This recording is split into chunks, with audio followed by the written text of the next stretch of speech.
Hey everyone, so today I wanted to go over a different kind of video today, a lot different actually based on what I do with my Sonic content, and that is talking about this new anime type novel thing I'm working on, which is going to be called My Date with the Grim Reaper.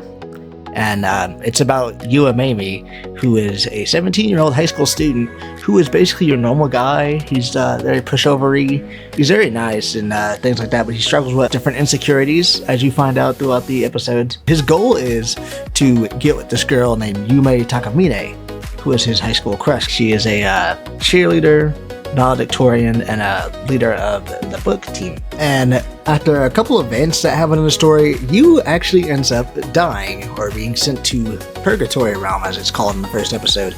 And he runs across this kind old man who actually appears to be the Grim Reaper.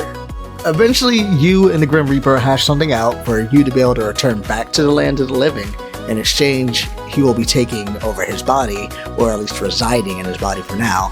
Because, unbeknownst to Yuu, the Grim Reaper actually needs a vessel because he is tired of finding old bodies to inhabit. Once he came across Yuu, he saw an opportunity to take his body and return to the world of the living and basically cause havoc and mayhem until proven otherwise. Now, Yuu has to consciously live with the decision of the fact that now he has the power to manipulate his world that he's been stuck in, his very timid world, his very scared world, and now he has the power to finally change that in exchange for letting a death entity inside his body who could also take over at any moment. But he also unknowingly signed a contract with the Grim Reaper to the point where he has to collect a soul every day, and if he refuses or declines to collect that soul, the deal is off. The Grim Reaper will go back to his realm, and Yuu will go back to being the scared pushover kid that he was before.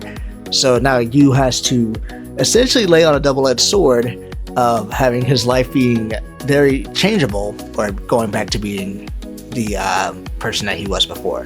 But that's enough about the premise of this video. I think it's time to get into the section you guys all wanted to know, which is the characters. So first person I wanted to go over is Yuu Amami. And why did I choose Yuu Amami first? I really don't know, but we're going to go over her anyway. So Yuu Amami is basically the golden girl of Hoshinami High School, and like I mentioned earlier, she is the valedictorian, cheer captain, and book captain, or book leader. I never really came up with a good term for it, but she's a book leader. Basically everyone's go-to nerd. She's just the standard model citizen that you can get in society. And Yuu, being the nice guy that he is, does not think he can get Yuu. He doesn't think he can be with Yuu. He doesn't see a future with Yuu. So he kind of, in a way, distances himself emotionally from Yuu. And I think that is going to be a very defining character trait for their relationship going forward in the episodes. Okay, next character we got on the list is Renji. Renji does not have a last name as of making this video, but what I can say about Renji is that Renji is your typical bully. He's very mean to our protagonist Yuu, and often taking time to humiliate him and discourage him in any way he finds fit. So not too much fleshed out for Renji as of yet, but hopefully later on in the story, as I keep creating and crafting the story, we have more lore to go off for Renji. So for right now, just your typical bully guy. Let's go on to the next guy. Next we have Yuki. Yuki is the sympathetic, quiet girl of the group. She is very in tune with people's emotions. She likes to hear out Yuu whenever he's trying to go through a tough time, things like that. So she is very much there for everybody. Not too much else to say about her after that. Let's go ahead and get into the next character. Staying on the theme of all of Yuu's friends, we have Tora. Tora is another one of those not very well fleshed out characters yet at this point in the story. She's very blunt and very direct with what she says, often keeping Yuu grounded in his thoughts, telling him directly what he should be doing and what he's doing wrong, but not much else to say about that character as well. Let's get into the next one. Next we have Haruki Amimi, who runs the Amimi's Noodles and Laughs noodle shop that Yuu works at during episode 1. He often serves as Yuu's moral compass. He's a very wise man, and he often serves as Yuu's father figure, as we don't know much about Yuu's father at this point in the story. So not much to say about Haruki after that, but let's go ahead and go into the next one. And ending our character list off, we're going to be having the big bad guy himself, the Grim Reaper.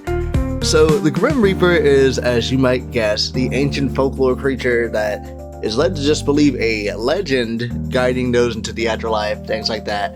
But he is actually a very laid-back, joking type character in the story, but he also does have that serious side to him when it matters. He is pretty much there to cause chaos. He is very unfiltered, very foul-mouthed, and is a complete opposite of our protagonist. So I think once I get to flesh out that character a lot more, we're going to be seeing how the story unfolds like rapidly.